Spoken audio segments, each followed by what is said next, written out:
What's up, guys? I'm here to talk about X-Men 97.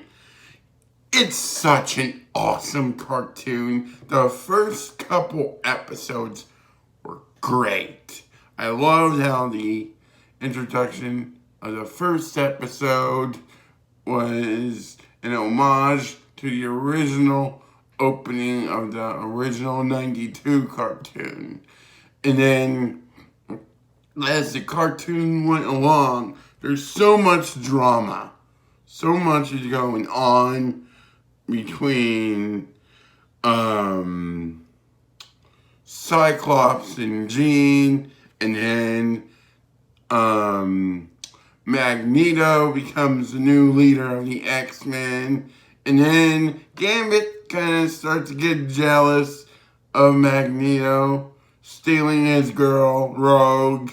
So, love how there was all this conflict, because, while that's happening with the X-Men, the bad guys are like, hey, the mutants are all distracted with what's going on. Well, we come together with our perfect little plan. And so, what's so clever about this show is how, Mr. Sinister is pulling the strings, right? And then turns out that the Jean Grey we knew in the beginning of the first few episodes turned out to be a clone. So I'm guessing she's been a clone since season 5 or season 4 of the original X-Men. I don't know, but I love this show. So yeah, that happens, and apparently, their kid, her and Scott Summers, aka Cyclops' kid, have a son named Nathan, who you all might know as Cable. So, Nathan is born, and then he gets kidnapped by Mr. Sinister. Mr. Sinister tries to experiment on him, and, they rescue their son, and he starts to get infected. And so Bishop decides to take young Cable, aka Nathan Summers, with into the future. And, man, I love the last few episodes. They are peak Marvel animation. I love the animation style. It is top notch. So, Storm, oh, by the way, Storm lost her powers in the first episode or two. So, there have been a couple episodes where Storm has to try and figure out to get her powers back with Forge, who's helping her.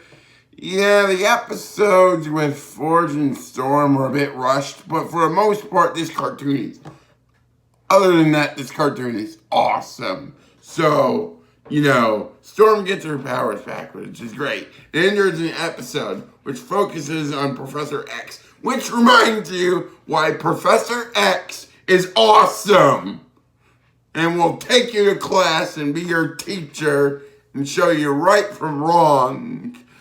Oh man, I love that episode. And then, and then the whole, scene where, they go to Genosha and thinking that the mutants are welcome and stuff, and Cyclops just roasts the lady that's interviewing him, because still it's like that situation where the X-Men are trying to prove that mutants can be good, and yeah, that episode is awesome, because what happens next? So Cable comes in from the future, and he tries to warn his mom, Madeline Pryor, who is the clone of Jean Grey, that, hey, something bad's about to happen, and then his time watch runs out of time, and he gets sucked back into his present, which is the future. And before you know it, these futuristic Sentinels that have better technology than the original Sentinels do, and they wipe out most of the mutants there. But Magneto just shows how cool. Yeah, Magneto is awesome as the leader of the X-Men in this show. He will remind you not to mess with him. Okay? So, yeah. So Magneto tries to protect the mutants, and then on Genosha, and then Gambit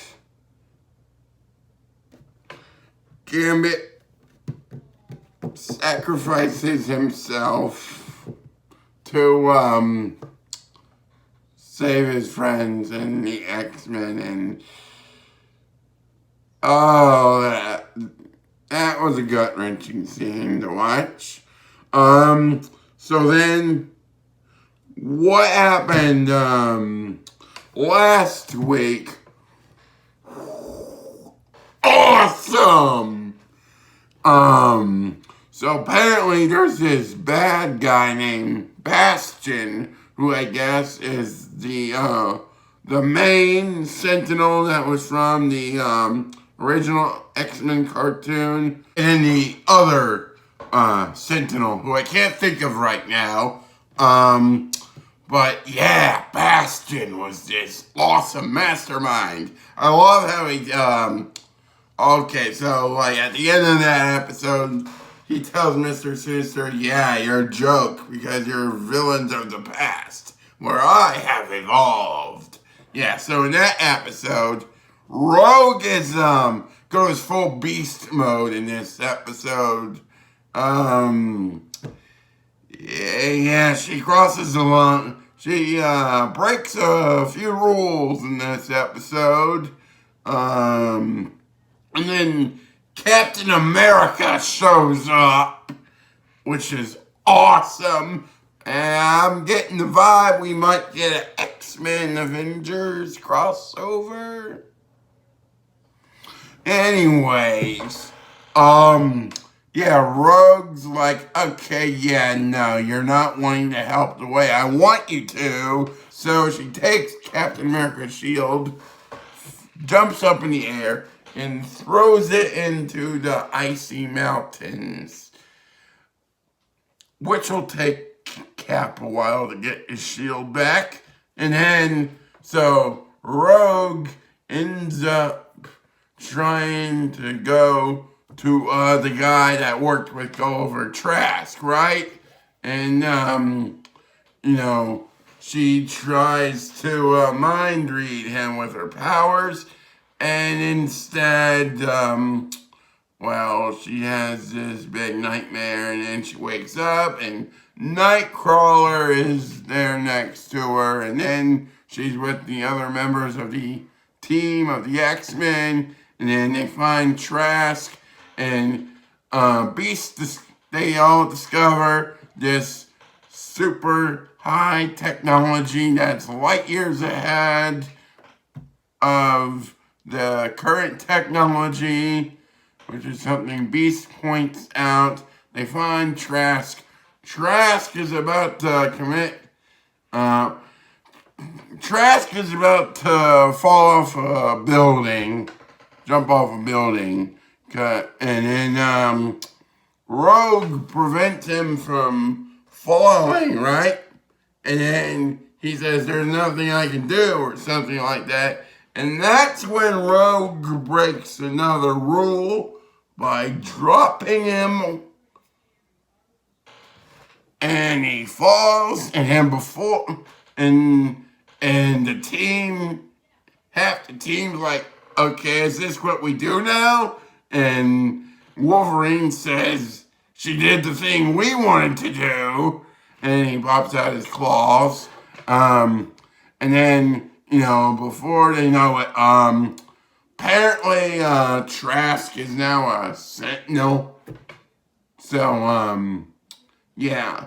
What happens next, of course, is that he wipes them all out.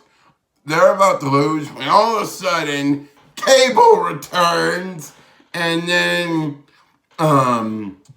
Cable says, and we don't have enough time for a reunion, Dad. He's talking to Cyclops. And yeah, I'm just excited for the last 3 episodes. So yeah, I love X-Men 97. Highly recommend watching it. Make sure to leave a like, share, comment, subscribe today. Join my Discord. Stay nerdy, everyone.